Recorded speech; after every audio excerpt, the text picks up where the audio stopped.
नमस्कार प्रिय विद्यार्थियों, वीके नॉलेज इलेक्ट्रिकल में आप सभी का स्वागत है।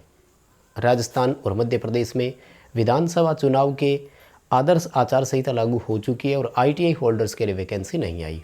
बहुत सारे बच्चे असमंजस में है और हर रोज़ मैसेजेस आते हैं कि अब क्या किया जाए। ऐसी कन्फ्यूजन स्थिति पैदा हो गई, समझ में नहीं आ रहा क्या पढ़े कि ना पढ़े, और पढ़े तो क्या पढ़े ये भी समझ में नहीं आ रहा। एक विश्लेषणात्मक वीडियो आपको दे रहे हैं। उम्मीद है ये वीडियो देखने के बाद कुछ स्थिति स्पष्ट होगी और आप अपना एक सटीक डिसीजन ले पाएंगे। वीडियो पूरा देखना है। उम्मीद करता हूँ मेरी बातों से सहमत होंगे, मेरे विचारों से सहमत होंगे। फिर भी आपके क्या विचार है ये हमें कमेंट करके ज़रूर बताइए। इसके लिए कमेंट बॉक्स खुला हुआ है। बात करेंगे खास तौर से राजस्थान और मध्य प्रदेश में रिसेंट सिनेरियो में हुआ क्या। विशेष तौर से राजस्थान की बात करेंगे कि अभी जो ये कार्यकाल निकला इसमें वैकेंसियाँ किस तरह से आई, इसमें जो वैकेंसी आई एग्ज़ाम देने से पहले बच्चों की क्या स्थितियाँ थी, इन फ्यूचर क्या आप कर सकते हैं। उम्मीद है कुछ आपका वज़न हल्का ज़रूर हो जाएगा। वीडियो देखने के बाद पूरा देखिएगा और बताना ज़रूर आप क्या मानते हैं। आइए एक चर्चा करते हैं। सबसे पहले राजस्थान को लेकर चलते हैं, फिर मैं आपको ओवरऑल बताऊंगा कि हर एक बच्चे को इस सिचुएशन में अब क्या करना है। खास तौर से एमपी में भी अब कोई वैकेंसी नहीं है तो वो भी क्या करें। देखो, सबसे पहले अगर मैं राजस्थान का एग्जाम्पल लेकर चलूँ तो सरकार का ये है वो कार्यकाल जहां आईटीआई होल्डर्स के लिए सबसे कम वैकेंसी हुई है आज तक के। अगर मैं ये कहूँ ना कि इतिहास ही है तो ये वास्तव में इतिहास ही बन रहा है कि इस कार्यकाल में यानी 2018 से 2023 वाले में सबसे कम भर्तियां हुई। और वो भी अगर विद्युत विभाग का एग्जाम्पल लेकर चलें, बिजली बोर्ड की 500 कंपनियों की, तो सबसे कम वैकेंसी यहाँ हुई है। जैसा कि आप सभी को पता है, वर्ष 2022 में मात्र 1500 पदों पर भर्ती आई है। इससे पहले अगर आप 2018 का एग्जाम्पल लेकर चले तो वहाँ 2400 पद थे। इससे अगर आप और पीछे चले जाएं तो 2013 में वैकेंसी आई थी, लेकिन वो कंप्लीट 2015 में हुई थी क्योंकि इस बीच में इलेक्शन आ गए थे। लेकिन फिर भी ये आपकी वैकेंसी 500 कंपनियों की थी और इसमें 5500 पद थे। अगर इससे एक स्टेप पीछे मैं लेकर जाऊं आपको तो 2012 में लगभग 400 पद आए थे उत्पादन में, और 2011 को तो अगर याद करोगे तो आज आंखों में आंसू आएंगे कि उस दिन हम क्यों नहीं थे या हमारे पास उस दिन क्वालिफिकेशन क्यों नहीं थी। 9,500 पद आए थे केवल वितरण में, तीनों डिस्कॉम में आए थे। अब अगर आप इस कार्यकाल के हिसाब से चलें, हालांकि इससे पहले और भी है, 2009 में 8 में अच्छी खासी वैकेंसीज आई हुई है। 9 में आई थी, फिर 10 में कोई वैकेंसी नहीं आई, फिर 11 में वापस आ गई थी। यानी अब अगर आप 2022 को हाईलाइट करके देखें तो मात्र 1500 पद आए हैं इसमें। इसके पीछे कारण क्या रहा और ऐसा इस कार्यकाल में क्यों हुआ? दरअसल ये जितना भी कार्यकाल आप देखेंगे इसमें मोस्टली वैकेंसी जो है वो 2-2 बार भी नज़र आ रही है। इस बार कम वैकेंसी भी आई और दोबारा भी नहीं आई। तो इसके पीछे क्या कारण रहे, इस पर हम थोड़ी सी एक नज़र डालते हैं। दरअसल यूँ कहा जाता है कि सरकार को जो 5 वर्ष का काम करने के लिए मिलता है ना, उसमें से आप लास्ट 6 महीने को तो निकाल ही दो, क्योंकि इसमें 2-3 महीने पहले आचार संहिता लग जाती है और 1-2 महीने में तो फिर वो खुद ही हड़बड़ा जाते हैं कि अब समझ ही नहीं आता उनको क्या करें। अगर 6 मंथ को ना भी निकालें तो कहते हैं कि लास्ट 1 वर्ष में गवर्नमेंट जो है वो भर्तियां विज्ञापन करने में कम कोशिश करती है, क्योंकि अगर पूरी नहीं कर पाई तो अगली सरकार बाई चांस अगर बदल जाए तो वो नियुक्ति ज्वाइनिंग वो देती है, इसलिए वो उसका क्रेडिट ले जाते हैं। अगर बात करें तो ये कहा जाता है कि जो स्टार्टिंग का 1 वर्ष होता है, यानी प्रथम 1 वर्ष की मैं बात करूं, उसमें कोई भी सरकार हो तो उनको थोड़ा बहुत सिनेरियो समझने में लग जाता है।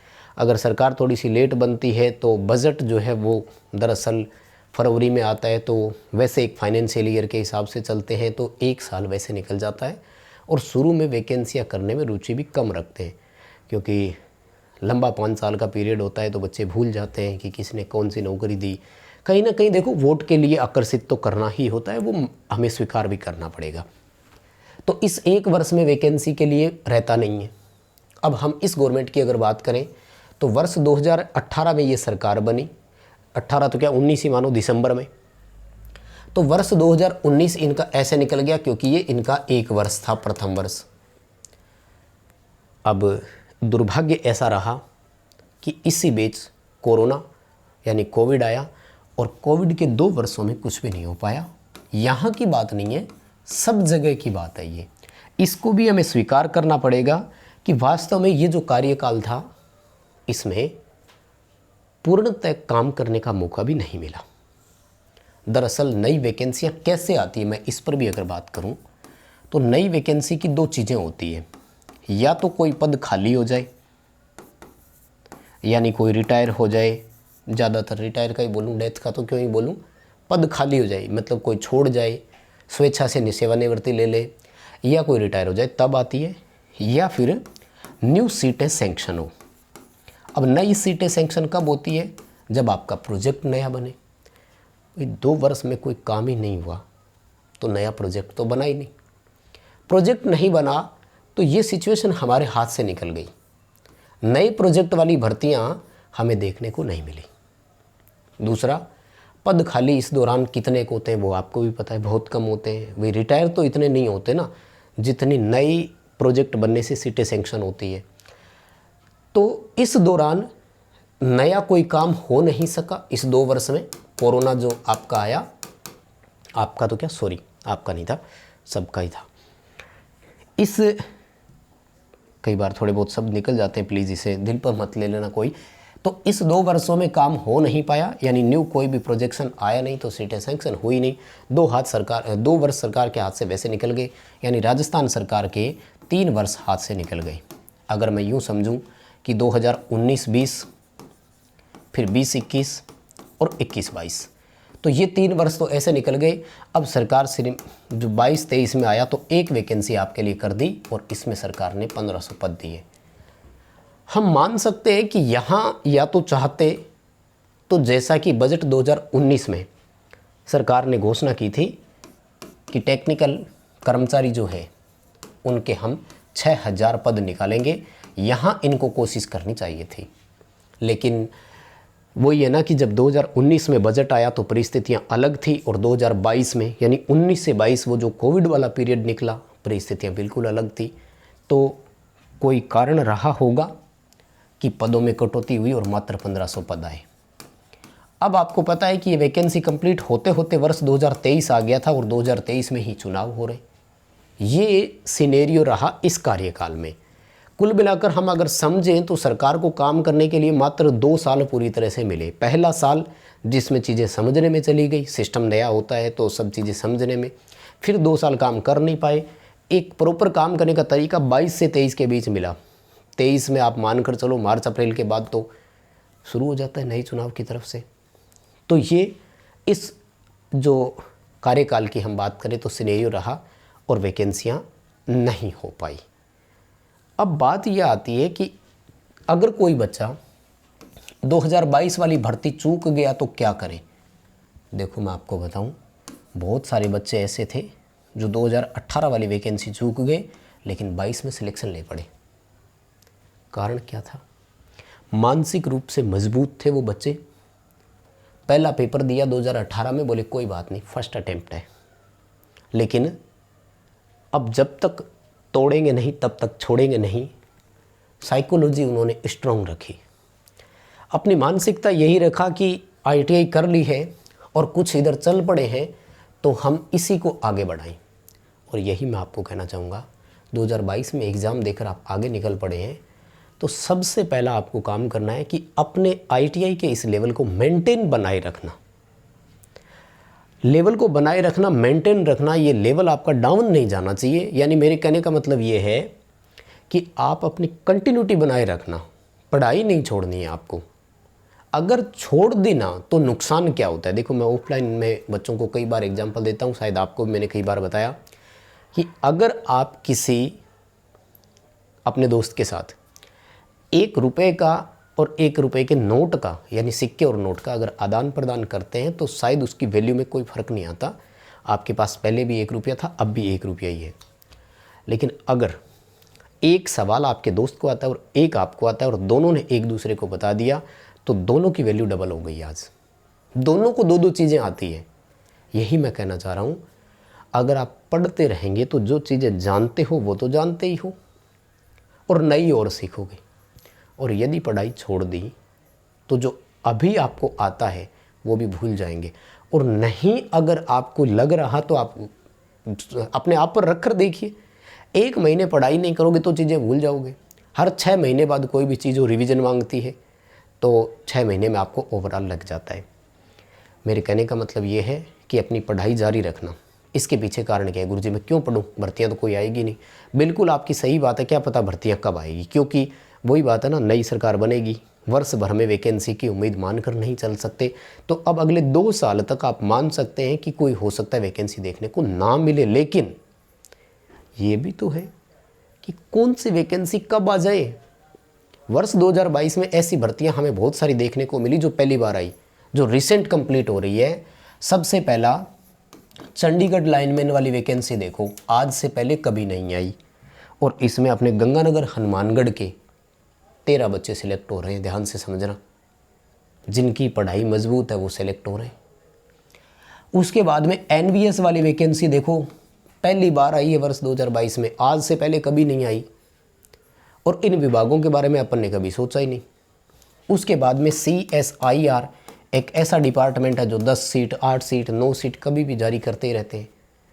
अब अगर तैयारी होगी तो इन छोटी सीटों पर आप कंपटीशन दे पाओगे ना, अपने आप को समझ कर देखिए। मेरे कहने का मतलब ये है कि बहुत सारे विभाग ऐसे हैं जिनका हमें नाम तक पता नहीं होता और अचानक वैकेंसी आ जाती है। जो बड़े डिपार्टमेंट हैं उनमें तो कभी भी कोई भी वैकेंसी आ सकती है। अब आते हैं राजस्थान टेक्निकल हेल्पर पर वापस। टेक्निकल हेल्पर को लेकर मेरा साफ रुक रहा है। खैर अब तो टेक्निकल हेल्पर भी नहीं हो, टेक्नीशियन नाम दे दिया, सॉरी। ये वैकेंसी आपके लिए तब है जब कोई और वैकेंसी ना हो। इस वैकेंसी में सबसे कम सैलरी मिलती है, आप ITI बेस पे कहीं भी नौकरी लग जाओ, और सबसे ज़्यादा रिस्की। अफसर सारे दिन आपको तू तड़ाक करते रहते हैं। तो कुल मिला करके मैं अंगूर खट्टे वाली बात नहीं कर रहा हूँ कि जी मिली नहीं इसलिए कमियाँ गिना रहा हूँ, नहीं। एक 18, 20, 21, 22 साल का बच्चा जो फुल नॉलेज से भरा हुआ है वो लाइनमैन लग रहा है, नौकरी है उसके लेवल की नहीं, उसके लिए बहुत दरवाजे खुले पड़े। टेक्निकल हेल्पर वाली वैकेंसी केवल तब है जब आपके पास कोई और रास्ता नहीं है। हाँ, बेरोजगार होने से अच्छी है, बस इतना बोल सकते हैं। बाकी आप सब युवाओं के लिए बहुत पूरा आसमान खुला है यार। आप सोच कर देखिए, केवल टेक्निकल हेल्पर ही कुछ नहीं है, तो आप और चीज़ों की तरफ भी ध्यान दीजिए। अब ध्यान कैसे देना है, हमेशा और हर बार बोलता आया हूँ। जब कोविड से पहले ऑनलाइन की इतनी चर्चाएं नहीं होती थी तो क्या होता था कि कोई भी वैकेंसी आती थी, भाग करके मार्केट में जाते उसकी बुक लेकर आते थे। याद रखिएगा, किसी भी भर्ती के हिसाब से बुक का कोई मतलब नहीं रहता है। आप ओवरऑल तैयारी कीजिए, कोई भी वैकेंसी आए सबको एक जैसा फाइट कर सके। हमेशा बताता आया हूँ कि जब भी पढ़ें कम से कम ये 4 से 5 सब्जेक्ट आप तैयार रखो, 0 से कंप्लीट तक। सबसे पहला है टेक्निकल, कंटिन्यू पढ़ते रहिए। ITI लेवल पर कोई भी वैकेंसी आएगी, टेक्निकल तो आएगा ही आएगा। नंबर 2, हमारे जितनी भी रिसेंट वैकेंसियाँ हो रही है रीजनिंग सब में आ रही है। नंबर 3, 10th लेवल का मैथ सब जगह आ रहा है। नंबर 4, GK या जनरल अवेयरनेस बोल दो, एक ही बात है, ये हर जगह आ रहा है। इसके अलावा इंग्लिश और हिंदी, इनकी ग्रामर पढ़ लो। ग्रामर पढ़नी है सिर्फ, और ज़्यादा डिटेल में नहीं जाना। इसके अलावा कुछ जगह पर कंप्यूटर आते हैं। ये लो, हो गए क्या 5 सब्जेक्ट, चलो 6 बता दिए, कोई बात नहीं। इन 6 सब्जेक्ट को कॉमन तैयार कर लो, सब कुछ तैयार हो जाएगा। चाहे आप रेलवे लोको पायलट की तैयारी करो, रेलवे टेक्नीशियन की तैयारी करो, या किसी और डिपार्टमेंट की तैयारी करो, इनको कंटिन्यू पढ़ते रहिए ना कोई वैकेंसी तो आएगी आएगी। अब वैकेंसियाँ आना, सिलेक्शन होना, देखो इन चीज़ों में समय तो लगता है। हम चाहते हैं कि एक दिन में, एक महीने में, एक वर्ष में सब कुछ हो जाए, तो पॉसिबल नहीं है। इंतज़ार तो करना पड़ता है और समय ज़रूर आएगा। जो बच्चे राजस्थान टेक्निकल हेल्पर 2018 में नहीं लग पाए, मुझे पता है कि उनको 2022 कैसे आया होगा, लेकिन आज 2022 में वो बच्चे लग गए तो वो सारी भूल चुके हैं वो चीज़ों को, और आज बड़े सेटिस्फाई हैं। और लगते हुए देखा है हमने बच्चों को, 2-2 सीटों पर बच्चों का सिलेक्शन देखा है, इसरो में हुआ है, और भी कई जगह देखा है। तो इतना ही कहूँगा कि अपने लेवल को बनाए रखें, कंटिन्यूटी रखें। वैकेंसियाँ आई है, आती रहेगी। कौन सी वैकेंसी नई कब आ जाए इसके बारे में कोई खुली चीज़ें, इसरो, DRDO ये डिपार्टमेंट ऐसे जो वैकेंसी ज़रूर करेंगे। बहुत सारे बड़े डिपार्टमेंट्स हैं जहाँ वैकेंसी और आएगी। कंटिन्यूटी बनाए रखें, कॉमन तैयारी करें, किसी एक चीज़ को पर्टिकुलर लेकर ना चले, एक चीज़ को कमज़ोर ना छोड़े, इतना ही कहूँगा। उम्मीद है बातों से कुछ सहमत हुए होंगे। वीडियो लाइक करेंगे और कमेंट करके ज़रूर बताएंगे कि आप कितना सहमत हुए। बहुत धन्यवाद सभी को, शुक्रिया।